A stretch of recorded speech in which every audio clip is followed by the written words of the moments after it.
नमस्कार। इकोनॉमी के अगले पार्ट में आपका स्वागत है। बिना टाइम गंवाए हम इस पार्ट की शुरुआत करते हैं और जहां तक का हमने डिस्कशन किया था उसके आगे चलते हैं और लेते हैं पहला प्रश्न। आरबीआई द्वारा दिसंबर 2025 में की गई मौद्रिक घोषणाओं के संदर्भ में निम्नलिखित कथनों पर विचार कीजिए। पहला स्टेटमेंट है कि आरबीआई ने $5 बिलियन का डॉलर रुपया सेल स्वैप घोषित किया और दूसरा है कि इसका उद्देश्य बैंकिंग प्रणाली में तरलता की कमी को दूर करना और रुपये को स्थिर करना है। दोनों चीजें ध्यान रखिएगा, एक तो ये फैक्ट यहां पर पूछा जा रहा है और दूसरा यहां पर कॉन्सेप्ट आपसे पूछा जा रहा है। तो फैक्ट और कॉन्सेप्ट दोनों को आपको समझ कर चलना है कि तरलता की कमी है उसको दूर करना है। तो दोनों के दोनों स्टेटमेंट यहां पर ये सही हो जाएंगे, ध्यान रखिएगा, और इसका सही उत्तर सी हो जाएगा। आरबीआई ने रुपये को स्थिरता देने के लिए ऐसा किया है। जो रुपया डॉलर सेल स्वैप घोषित हुआ है ये इस कारण से हुआ है और बैंकिंग प्रणाली में तरलता बढ़ाने के लिए ये हुआ है और इसमें ओएमओ खरीद की भी घोषणा की गई है। ओएमओ का मतलब होता है open market operation. Open market operation ध्यान रखिएगा, मोस्ट इंपॉर्टेंट है, इसको थोड़ा सा पतला कर लेते हैं। विदेशी निवेशकों की बिकवाली के कारण रुपये पर बढ़ते दबाव को कम करना इसका मुख्य उद्देश्य है, ऐसा भी आपसे पूछा जा सकता है। और यह कदम तब उठाया गया है जब रुपया डॉलर के मुकाबले 90 के पार चला गया, रुपया कमजोर हो गया। रुपया कमजोर होने का मतलब है कि जैसे $1 है, अगर इसमें 70 रुपए हैं और $1 में अगर 75 रुपये हो गए तो यहाँ पर रुपया कमजोर हो गया। और अगर $1 में आपके 65 रुपये हो जाए तो यहाँ पर रुपया क्या हो जाएगा, मजबूत हो जाएगा। यानी कि $1 के पीछे हमको कम रुपए देने पड़ रहे हैं ना। भारतीय अर्थव्यवस्था के गोल्डीलॉक्स फेज के संदर्भ में निम्नलिखित कथनों पर विचार कीजिए। गोल्डीलॉक्स फेज से क्या तात्पर्य है? गोल्डीलॉक्स फेज वह स्थिति है जहां अर्थव्यवस्था में तेज विकास दर और नियंत्रित महंगाई एक साथ मौजूद होती है। यानी कि एक तरफ अर्थव्यवस्था तेजी से रैपिड ग्रोथ भी इसमें हो रहा है ना, लेकिन महंगाई जो है वो नियंत्रित है, स्थिर है, नीतियां स्थिर हैं। वर्तमान में भारत की खुदरा मुद्रास्फीति 2.2% के स्तर पर है, जो इस फेज का संकेत है। 3 वर्षों से कम हो रही गिरती मुद्रास्फीति और अभी 2.2% पर है। ठीक है, तो ये क्या है कि इस फेज का सबसे महत्वपूर्ण संकेत है। दोनों की दोनों बातें यहां पर सही हो जाएंगी, सी वाला ऑप्शन इसका बिल्कुल करेक्ट हो जाएगा। कम मुद्रास्फीति और आर्थिक विकास जब दोनों साथ में होते हैं तो उसको कहते हैं गोल्डीलॉक्स फेज। भारत की 8% जीडीपी वृद्धि और 2.2% की निम्न मुद्रास्फीति इस फेज का पुष्टिकरण करती है। और आरबीआई ने विकास को गति देने के लिए रेपो रेट में 125 बेसिस पॉइंट की अभी कटौती की है। ये आपको ध्यान रखना है, आरबीआई ने कितने बेसिस पॉइंट की कटौती की है रेपो रेट में? 125 बेसिस पॉइंट की कटौती की है। ठीक है, 2025 में कुल 125 बेसिस पॉइंट की जो कटौती की है, रेपो दर कितना हो गया है? 5.25% ये रेपो रेट हो गया है। अभी बात समझ में आ रही है? 5.25% ये रेपो रेट हो गया है और यह स्थिति निवेशकों के लिए अनुकूल होती है और आर्थिक स्थिरता को दर्शाने का ये काम करती है। तो गोल्डी लॉक्स फेज अगर आपसे पूछा जाए, रेपो रेट आपसे पूछा जाए, कितनी कमी हुई है ये पूछा जाए, जीडीपी वृद्धि दर की बात की जाए, ठीक है, तो ये सारी चीजें आप ध्यान रखेंगे। भारत की जो 8% की जीडीपी वृद्धि दर है और मुद्रास्फीति 2.2% है, इस पे सवाल आपसे बनेंगे।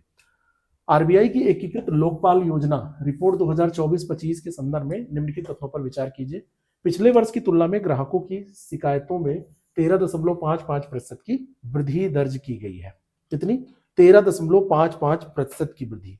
ठीक है, जो शिकायतें दर्ज हुई हैं ये 13.34 लाख शिकायतें दर्ज हुई हैं। मोस्ट इंपॉर्टेंट ये फैक्ट है, काफी अच्छा फैक्ट है।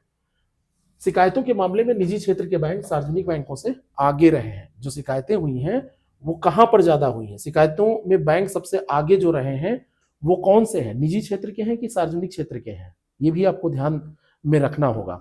तो यहां पर ध्यान रखिएगा, दोनों के दोनों स्टेटमेंट सही हैं, दोनों के दोनों स्टेटमेंट सही हैं। आरबीआई ने एक रिपोर्ट जारी की, उसमें यह बात कही कि 13.55% की वृद्धि हुई, यानी कि 13.34 लाख शिकायतें मिली हैं और निजी क्षेत्र के बैंकों के खिलाफ शिकायतों की संख्या सार्वजनिक क्षेत्र के बैंकों की संख्या से ज्यादा रही है। आपको लगता होगा कि सार्वजनिक क्षेत्र के बैंकों के प्रति लोग ज्यादा शिकायत करते होंगे ना, निजी क्षेत्र। कुल शिकायतों में से 91% से अधिक शिकायतें डिजिटल माध्यम से प्राप्त हुई, ऑनलाइन हुई हैं, लोगों ने मेल किया है, डिजिटली कॉल करके ऐसे किया है। लोकपाल योजना से शिकायतों का 93% से अधिक निपटान सफलतापूर्वक किया गया है। ये भी मोस्ट इंपॉर्टेंट है कि निपटान की दर भी काफी अच्छी रही है। वर्ष 2024-25 के लिए जारी कृषिगत उत्पादन के अंतिम आंकड़ों के संदर्भ में देश में कुल खाद्यान्न उत्पादन का रिकॉर्ड 357.73 मिलियन टन अनुमानित है और भारत चावल उत्पादन में चीन को पीछे छोड़कर शीर्ष स्थान पर पहुंच गया है। कुल खाद्यान्न उत्पादन 357.73 मिलियन टन है ना, लाख की बात नहीं हो रही है, मिलियन टन की बात हो रही है। तो पहला तो ठीक है। और दूसरा है कि भारत चावल उत्पादन में चीन को छोड़कर आगे बढ़ गया है, शीर्ष पे पहुंच गया है। तो ये भी स्टेटमेंट सही है, सी वाला ऑप्शन इसका बिल्कुल करेक्ट हो जाएगा। बहुत ही बड़ा परिवर्तन है, बार बार पूछा जाता है। तो चावल के क्षेत्र में चीन ही आगे रहता था, लेकिन ये परिवर्तन हो गया है।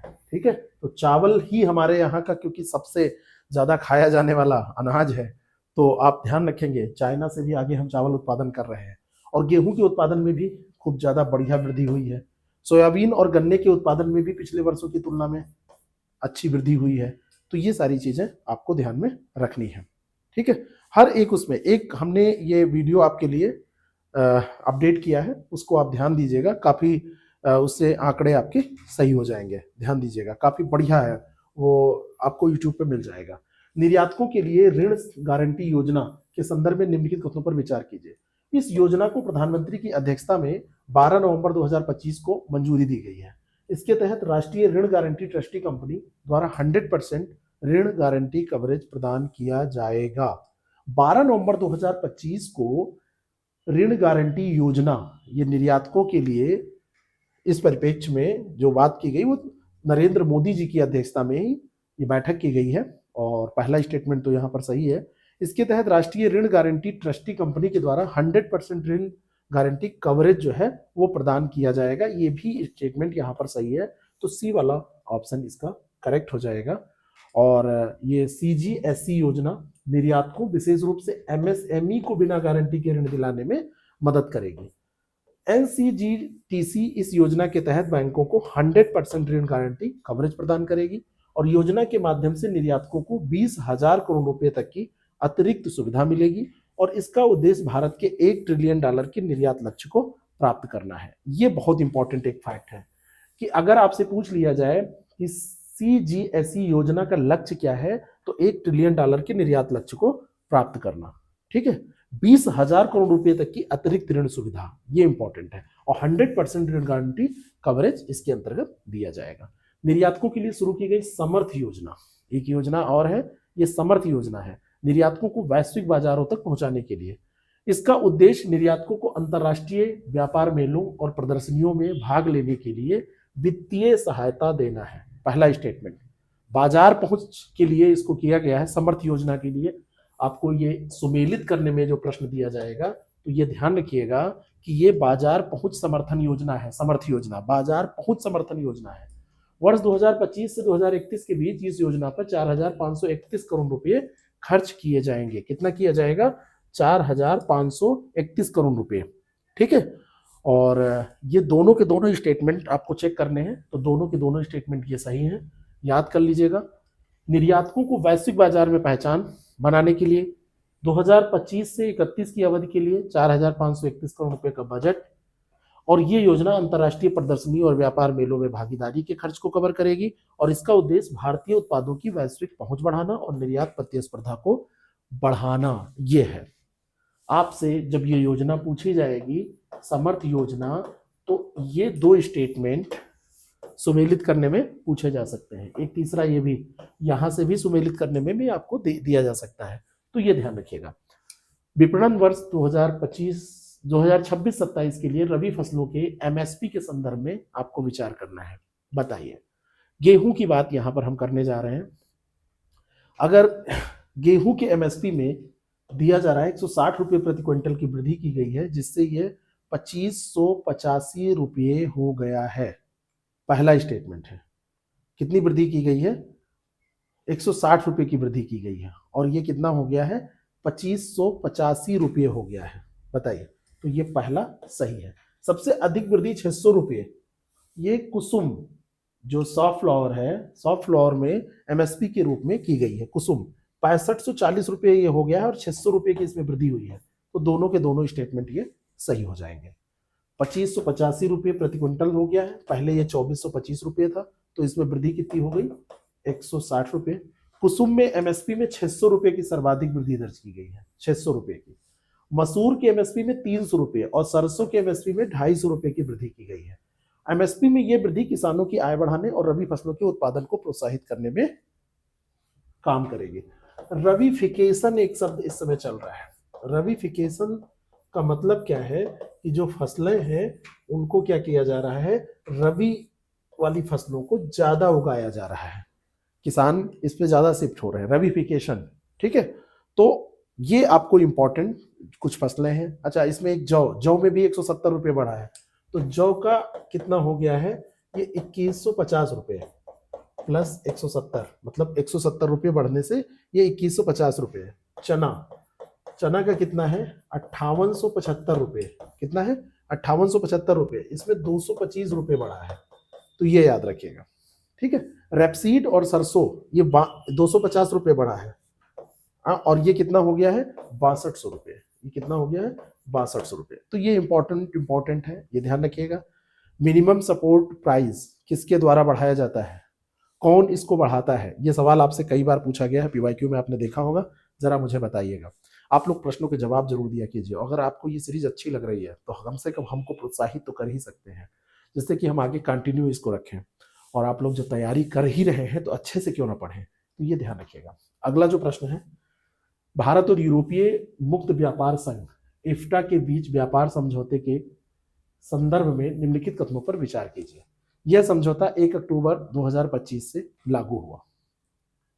दूसरा है कि समझौते के तहत भारत को इफ्टा देशों से 15 वर्षों में $100 अरब के निवेश की प्रतिबद्धता मिली है कि इतना निवेश होगा।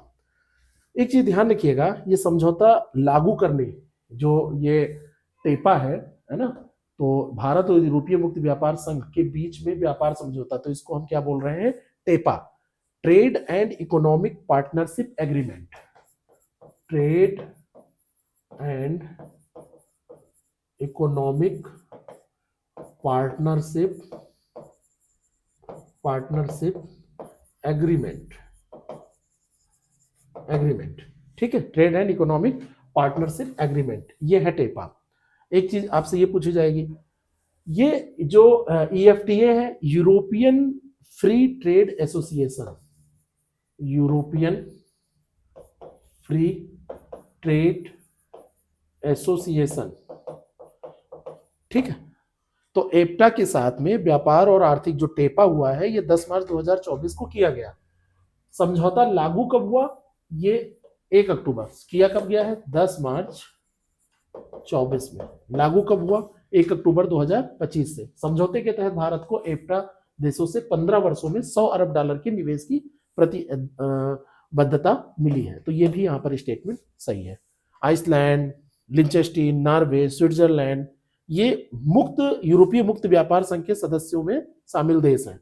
अगर आपसे कभी पूछा जाए, दोनों स्टेटमेंट सही है। आइसलैंड, लिंचेस्टीन, नॉर्वे और स्विट्जरलैंड, ये 4 एफ्टा देश है जिनके साथ ये हुआ है।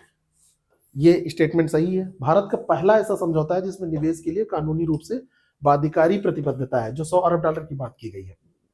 समझौते के तहत स्विट्जरलैंड की घड़ियों और चॉकलेट जैसे उत्पादों पर शुल्क कम किया जाएगा, क्योंकि जब समझौता होगा, एक हाथ से ताली नहीं बजती।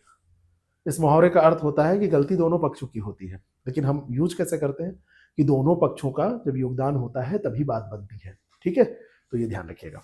अगला जो सवाल है, वित्तीय वर्ष 2025-26 की पहली छमाही अप्रैल से सितंबर के विदेशी व्यापार आंकड़ों के संदर्भ में निम्नलिखित कथनों पर विचार कीजिए।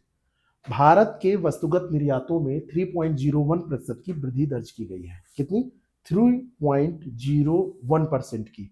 जो हमारे यहाँ का मर्चेंडाइज एक्सपोर्ट है उसमें इतनी वृद्धि दर्ज की गई है। दूसरा है कि इस छमाही में जो ट्रेड डेफिसिट रहा है वो बढ़कर $154.98 अरब हो गया है ना। ट्रेड डेफिसिट $154.98 अरब हो गया है। यहां पर चेक करते हैं, दोनों के दोनों स्टेटमेंट यहां पर भी सही है। ध्यान रखिएगा, ज्यादातर सही स्टेटमेंट लिखने का मतलब यह है कि जो आप पढ़ें तो पहली नजर में जो आपको याद हो जाए तो वो सही ही याद हो। ठीक है, 2025-26 की पहली छमाही में वस्तुगत निर्यात 220.12 अरब डॉलर रहा और आयात में अधिक वृद्धि के कारण व्यापार घाटा 154.98 अरब डॉलर तक पहुंच गया। सेवा क्षेत्र में भारत का व्यापार अभी भी सरप्लस की स्थिति में है। ये बहुत इंपॉर्टेंट है। अगर पूछा जाए कि कहां पर सरप्लस है तो केवल सेवा क्षेत्र है जहां पर सरप्लस है, और वैश्विक आर्थिक अनिश्चितताओं के बावजूद भारत के निर्यात में सकारात्मक वृद्धि बनी हुई है।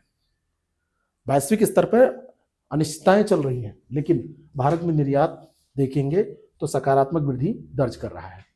कैग की पहली डिकेडल रिपोर्ट के अनुसार राज्यों के कर्ज के संदर्भ में निम्नलिखित कथनों पर विचार कीजिए। 2022-23 में 28 राज्यों का कुल सार्वजनिक ऋण बढ़कर 59.60 लाख करोड़ रुपए हो गया। बढ़िया प्रश्न है, काफी अच्छा प्रश्न है। पंजाब का ऋण जीएसडीपी अनुपात, डेप्ट टू जीएसडीपी रेशियो, सभी राज्यों में सबसे कम है। पिछले जो 10 वर्ष हैं, 10 वर्षों में भारत के 28 राज्यों में कर्ज बढ़ोतरी हुई है। अब यहां पर जो उच्चतम ऋण दर है, डेप्ट टू जीएसडीपी रेशियो, वो किसका है? पंजाब का। और पंजाब का जो है वो 40.35% है ना? बात समझ में? सबसे कम है गुजरात का। सबसे कम किसका है? वो गुजरात का है, वो केवल है 16.37%। 16.37%।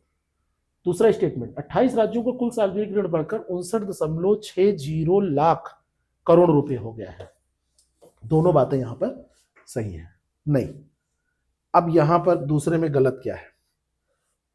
सभी राज्यों में अधिक है, ठीक तो है, यहां पे अधिक ही तो कह रहा है, सबसे कम दे रहा है, सॉरी यहां कम दे रहा है, तो ये गलत हो जाएगा ना। ये अधिक है, ये मैंने ध्यान नहीं दिया था, ध्यान दीजिए, ऐसे गलत होता है। यहां पर कम दिया है ना, यहां पर सबसे अधिक है, सबसे अधिक की बात है, यहां सबसे अधिक है, ठीक है। कैग की रिपोर्ट के अनुसार राज्यों का कुल कर्ज पिछले एक दशक में 3.39 गुना बढ़ा है। पंजाब का ऋण जीएसडीपी अनुपात ये 40.35 सभी राज्यों में सबसे अधिक है। उड़ीसा का 8.45%। एक चीज देखिए यहां पर और गड़बड़ हुई है, इस पे फिर से चलते हैं। गुजरात का सबसे कम नहीं है, गुजरात का 16.37 है। उड़ीसा का यहां पर आप बात करिए तो उड़ीसा का जो है वो 8.45 है ना। और एक और है इसमें महाराष्ट्र, वो 14.64 है। महाराष्ट्र का जो है, महाराष्ट्र 14.64% है। तो सबसे कम उड़ीसा, फिर महाराष्ट्र, फिर गुजरात। इसको सही कीजिएगा, सबसे कम उड़ीसा, फिर महाराष्ट्र, फिर गुजरात, ठीक है। तो सबसे कम उड़ीसा का है और सबसे बेहतर स्थिति में यही माना जाएगा। 11 राज्यों के द्वारा राजस्व घाटे को पूरा करने के लिए कर्ज लेना वित्तीय चिंता का विषय है। कई बार कर्ज राज्य लेते हैं, उनके लिए टेंशन हो जाती है।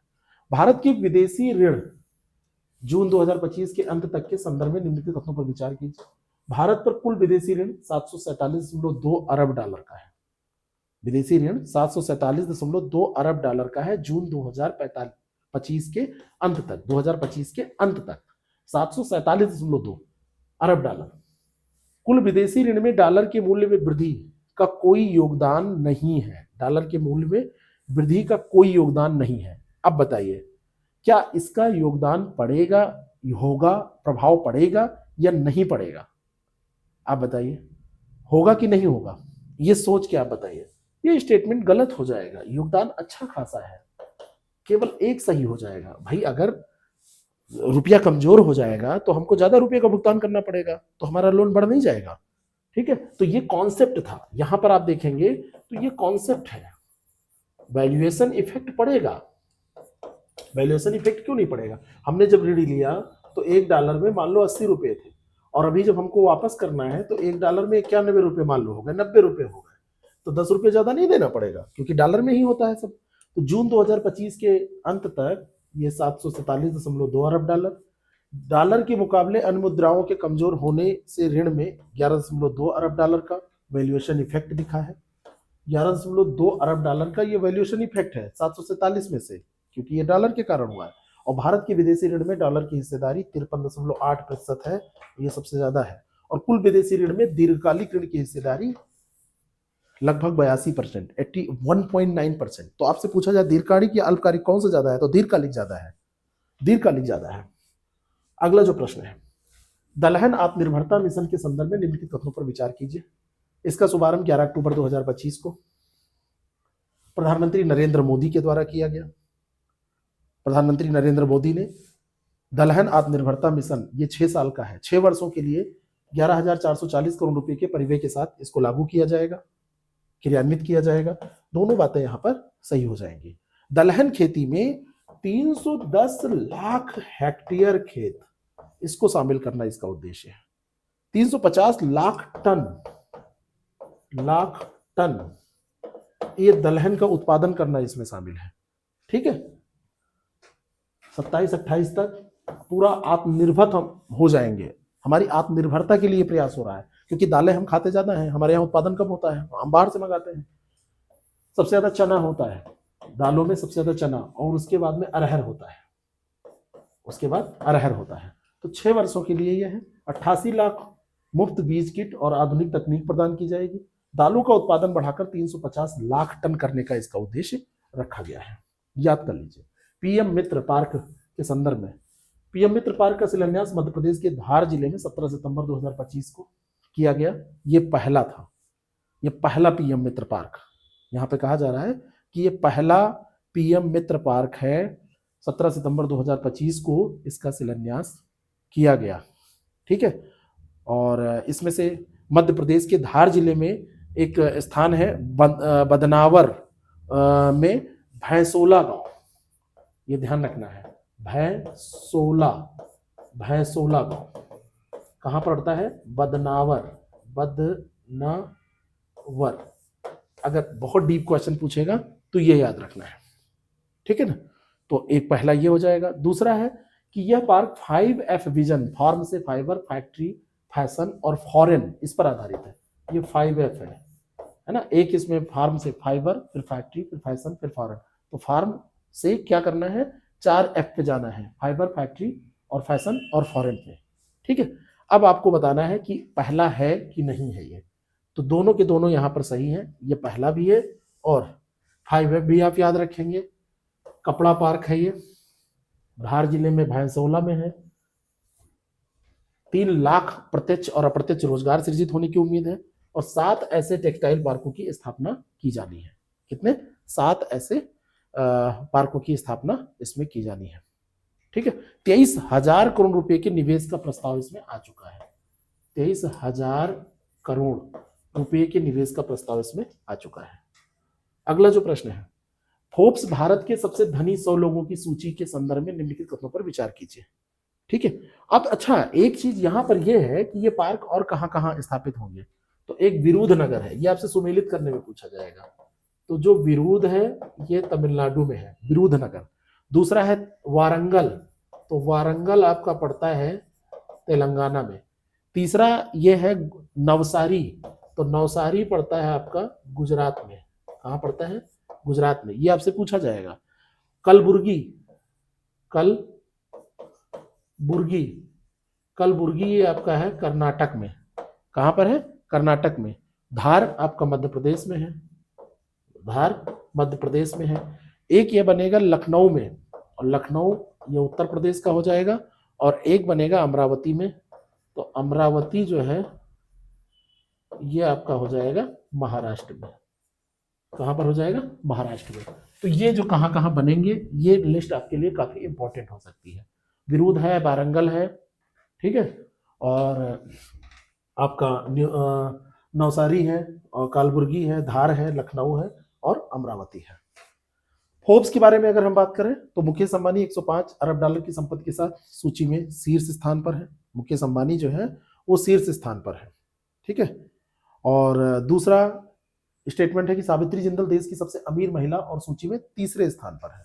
सबसे अमीर महिला है और तीसरे स्थान पर है।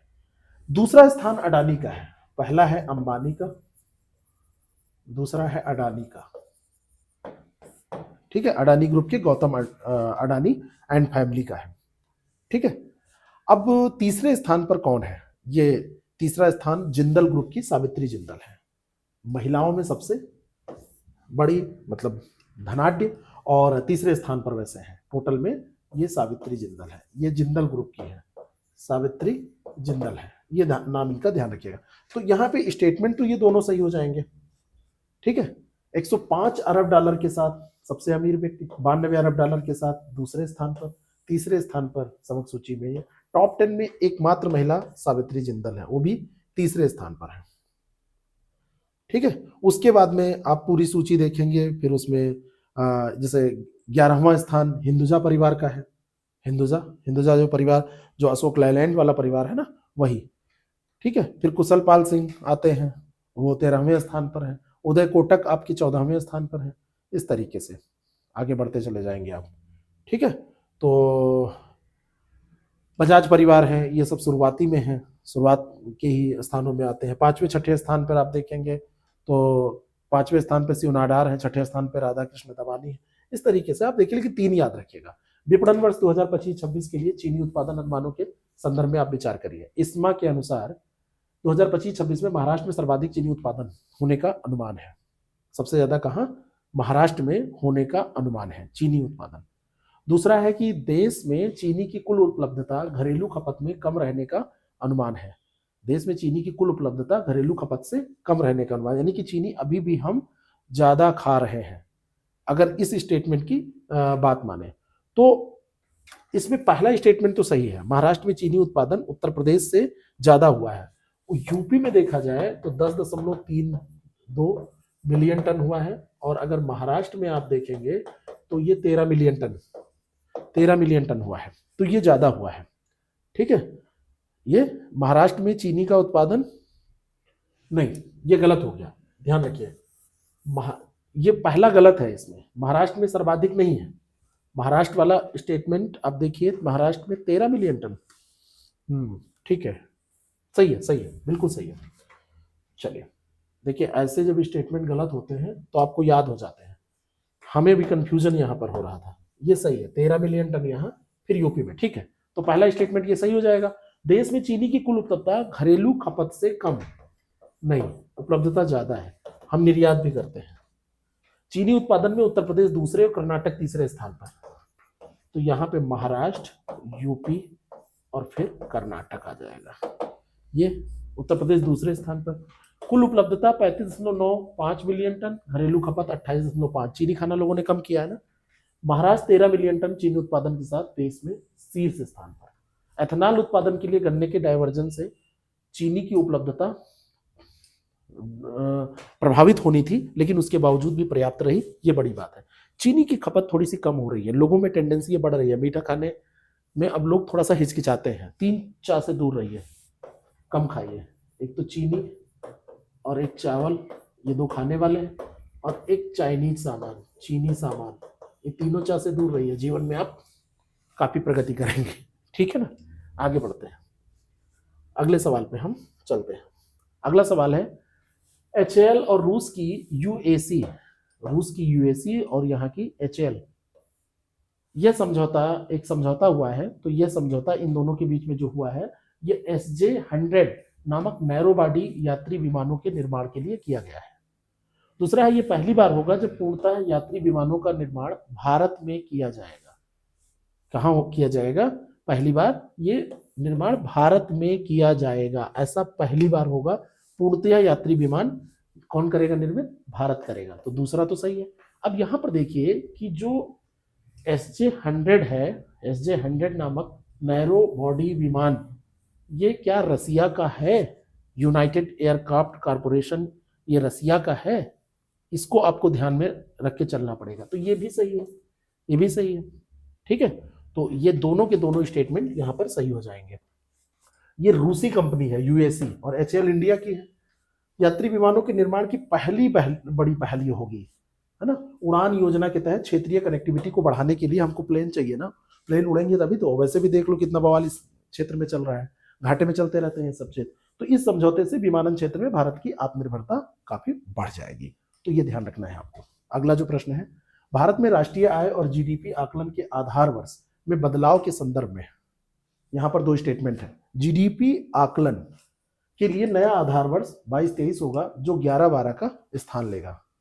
क्या होगा? 22-23, और ये अभी तक क्या था? 11-12 आधार वर्ष, उसको चेंज किया जाएगा। तो 11-12 से ये पहुंच जाएगा 22-23 में। नई श्रृंखला 27 फरवरी 2026 को जारी होने की संभावना है। कब जारी होगी? 27 फरवरी 2026 को। ठीक है, नई श्रृंखला 27 फरवरी 2026 को जारी होगी। दोनों स्टेटमेंट सही है, मोस्ट इंपॉर्टेंट क्वेश्चन है, ध्यान रखिएगा, ये सवाल आपसे पूछा जा सकता है। ठीक है, तो दोनों के दोनों यहाँ पे स्टेटमेंट सही हो जाएंगे। जीडीपी की गणना के लिए ये 11-12 से बदलकर अब 22-23 कर दिया जाएगा। क्या कर दिया जाएगा? 22-23 कर दिया जाएगा। फिर से मैं बोल रहा हूँ, इसको याद कर लीजिए, बहुत इंपॉर्टेंट प्रश्न है। और नया आधार वर्ष अर्थव्यवस्था की वर्तमान स्थिति और नए क्षेत्रों को बेहतर ढंग से दर्शाएगा। आईआईपी की गणना का आधार भी अब 22-23 ही हो जाएगा। इसके साथ आईआईपी की गणना का आधार भी क्या हो जाएगा? ये 22-23 ही हो जाएगा। और जीडीपी की नई श्रृंखला 27 फरवरी 2026 को ये लागू होगी। आईआईपी क्या है? Index of industrial production. Index of industrial production, IIP की गणना। ठीक है, और जो ये सीपीआई है, ये कंज्यूमर प्राइस इंडेक्स है। दोनों ध्यान रखिएगा। 16वें वित्त आयोग के संदर्भ में निम्नलिखित कथनों पर विचार कीजिए। आयोग ने अपनी रिपोर्ट 17 नवंबर 2025 को राष्ट्रपति को सौंप दी। आयोग की सिफारिशें 1 अप्रैल 2026 से शुरू होने वाली 5 वर्षों की अवधि के लिए लागू होंगी। कितने समय के लिए लागू होंगी? 5 वर्षों की अवधि के लिए ये लागू होंगी। 16वें वित्त आयोग के बारे में ये सवाल है। अरविंद पनगरिया इसके क्या है? अध्यक्ष हैं 16वें वित्त आयोग के। राष्ट्रपति द्रौपदी मुर्मू को ये रिपोर्ट सौंपी है, राष्ट्रपति को सौंपी है, तो पहला तो सही है। आयोग की सिफारिशें 1 अप्रैल 2026 से लागू होंगी। मोस्ट इंपॉर्टेंट ये है, कब लागू होंगी? 1 अप्रैल 2026 से। दोनों स्टेटमेंट यहां पर सही है। अरविंद पनगड़िया, समय सीमा के भीतर इन्होंने रिपोर्ट। केंद्र आयोग की सिफारिशें और केंद्र राज्यों के बीच करों, आयोग की जो सिफारिशें हैं वो केंद्र और राज्यों के बीच में करों के बंटवारे का आधार बनेंगी। 26-27 से 30-31 तक 5 वर्षों की अवधि के लिए ये प्रभावी रहेंगी। 26-27 से 2030-31 तक। बहुत ही इंपॉर्टेंट यह है, बहुत ही ज्यादा इंपॉर्टेंट है। ठीक है, पनगड़िया अध्यक्ष हैं। इसके अलावा एनी जॉर्ज मैथ्यू, मनोज पांडे, ये जो दो हैं ये पूर्णकालिक सदस्य हैं। एक मैथ्यू, इनका नाम याद रखिएगा, और एक मैथ्यू के साथ साथ में दूसरा नाम आप मनोज पांडे का याद रखिएगा, मनोज पांडे। ये दो लोग जो है ये फुल टाइम ये मेंबर हैं। और इसके अलावा अंशकालिक सदस्यों में डॉक्टर सौम्यकांति घोष और टी रवि और ऋत्विक पांडे, ये 3 लोग जो हैं ये अंशकालिक सदस्य हैं। ठीक है, और ये रिपोर्ट वित्त मंत्री द्वारा अनुच्छेद 281 के तहत संसद में प्रस्तुत किए जाने के बाद ये क्या होगी? सार्वजनिक की जाएगी। तो किस आर्टिकल के तहत? 281 के तहत, 281 के तहत। बात समझ में? आगे बढ़ते हैं। 8वें वेतन आयोग के संदर्भ में निम्नलिखित कथनों पर विचार कीजिए। सर्वोच्च न्यायालय की पूर्व न्यायाधीश जस्टिस रंजना प्रकाश देसाई को आयोग का अध्यक्ष नियुक्त किया गया। किसको नियुक्त किया गया? रंजना प्रकाश देसाई को। पहला स्टेटमेंट है, काफी बढ़िया प्रश्न है। आयोग की सिफारिशें 1 जनवरी 2026 से लागू होना अपेक्षित है। रंजना प्रकाश देसाई आयोग का अध्यक्ष इनको नियुक्त किया गया है, ये बिल्कुल सही है। और इसके अलावा जो आईआईएम बेंगलुरु के प्रोफेसर पुलक घोष इसके सदस्य हैं अंशकालिक, और पंकज जैन, ये पेट्रोलियम मंत्रालय के सचिव हैं, इसके सदस्य बने हैं पंकज जैन और पुलक घोष, ये ध्यान रखिएगा। अब इनकी जो सिफारिशें हैं 1 जनवरी 2026 से लागू होंगी, ये भी सही है। तो सी वाला ऑप्शन इसका बिल्कुल करेक्ट हो जाएगा। रंजना प्रकाश देसाई, आयोग केंद्र के कर्मचारियों और पेंशन भोगियों के वेतन और भत्तों की समीक्षा करेगा। अपनी रिपोर्ट सौंपने के लिए 18 महीने का समय दिया गया है और 1 जनवरी 2026 से ये रिपोर्ट लागू होनी है। ठीक है, बात समझ में आई? ठीक है ना, बिल्कुल समझ में आ गया ना? इससे सवाल जो पूछा जाएगा, तो ये 8वां वेतन आयोग है, ये ध्यान रखना है। वर्ष 2025 में दुनिया की सबसे मूल्यवान कंपनियों के संदर्भ में 2 स्टेटमेंट है। एनवीडिया $4 ट्रिलियन का बाजार पूंजीकरण पार करने वाली दुनिया की पहली कंपनी बन गई। कौन है? एनवीडिया पहली कंपनी बन गई है।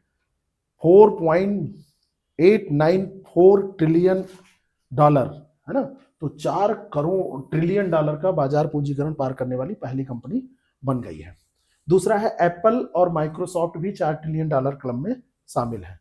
अब बताइए, क्या पहला स्टेटमेंट सही हो सकता है? पहली कंपनी ये बनी है, एनवीडिया एआई तकनीक की बढ़ती मांग के कारण $4 ट्रिलियन की पहली कंपनी बनी। बाद में ये सब भी शामिल हो गए, तो कोई गलत नहीं है, क्लब में शामिल नहीं है, प्रवेश किया बाद में इन्होंने। तो जैसे प्रथम दृष्टया आपको लगेगा जब ये पहली है तो ये सब कैसे हो जाएंगे? ये पहले है, उसके बाद में पीछे से ये भी आ गई, ठीक है। और ये तकनीकी क्षेत्र में अमेरिकी कंपनियों के वैश्विक दबदबे को दिखाती है। अमेरिकी कंपनियां अभी भी, आप कैलिफोर्निया जाएंगे, आप वहां की सिलिकॉन वैली की बात करेंगे, तो अभी भी जो कंपनियां हैं वहीं एनवीडिया, माइक्रोसॉफ्ट, एप्पल, जो गूगल की पेरेंट कंपनी है अल्फाबेट, है ना, अमेजॉन, मेटा प्लेटफॉर्म जो फेसबुक है ना, इसी तरीके से ब्रॉडकॉम है और सऊदी अरामिको है, ये सब कंपनियां, सब ये अमेरिका की कंपनियां हैं। जो 8 कंपनियां मैंने आपके सामने रखी, एनवीडिया के सीईओ जेनसन हुआंग के नेतृत्व में कंपनी ने रिकॉर्ड वृद्धि की है। तो ये जेनसन हुआंग का नाम ऐसे पूछा जा सकता है, अमेजॉन का नाम उसके मालिक से, माइक्रोसॉफ्ट का नाम उसके, ऐसे कनेक्ट किया जा सकता है, गूगल पिचाई से कनेक्ट किया जा सकता है। इस तरीके से आप ध्यान रखिए, काफी इंपॉर्टेंट है। ठीक है। भारत ईएफटीए मुक्त व्यापार समझौते के विशिष्ट प्रावधानों के संदर्भ में निम्नलिखित तथ्यों पर विचार कीजिए। भारत ने स्विस घड़ियों और चॉकलेट जैसे उत्पादों पर शुल्क घटाने या समाप्त करने की सहमति जताई है। स्विट्जरलैंड, आइसलैंड, नॉर्वे और लिंचेस्टाइन, ये जो देश है मैंने आपको अभी बताया था जिनके साथ ये समझौता हो रहा है। ठीक है। दूसरा है कि इस समझौते में पहली बार भारत ने सतत विकास पर कानूनी रूप से बाध्यकारी प्रावधानों को स्वीकार किया है। ठीक है। तो दोनों के दोनों स्टेटमेंट ये सही हो जाएंगे। भारत और स्विट्जरलैंड के बीच व्यापार सुगम बनाने के लिए कई उत्पादों पर जो शुल्क है वो घटाया गया है। और भारत का पहला मुक्त व्यापार समझौता है जिसमें सतत विकास और श्रम मानक भी क्या है, शामिल है। और समझौते से स्विस कंपनियों के लिए भारतीय बाजार में प्रवेश आसान हो जाएगा। बदले में भारत को ईएफटीए देशों से बड़े पैमाने पर निवेश और तकनीकी प्राप्त होगी। ठीक है। तो ये जो सवाल हमने देखे, ये आप पढ़िए, रिवाइज करिए, 1-2 बार वीडियो को देख लीजिए चला के। अगर आपको अच्छे लग रहे हैं तो आप हमको जरूर बताइए कमेंट करके कि ये सवाल कैसे लगे आपको, इनकी डेप्थ कैसी लगी, ये कैसे आप तैयार करते और कैसे आप एग्जामिनेशन के लिए इसको याद करते हैं। तो तैयार करना, याद करना, ये सब इसमें इस प्रोसेस में शामिल हो जाता है कि किस तरीके से आप क्वेश्चन को टैकल करते हैं। तो वो क्वेश्चन के साथ हम जब व्याख्या करते हैं तो ये ज़्यादा आसान हो जाता है। ठीक है। तो इसके बाद एक एपिसोड जिसमें हम पूरे इकोनॉमी को कवर करेंगे और उसके बाद में फिर आपका जो अगला खंड होगा उसमें हम साइंस एंड टेक्नोलॉजी के सवाल को भी हल करेंगे। Thank you so much. आप लोग अपना प्यार दे रहे हैं, लगातार वीडियो को वॉच कर रहे हैं, इसके लिए पुनः धन्यवाद।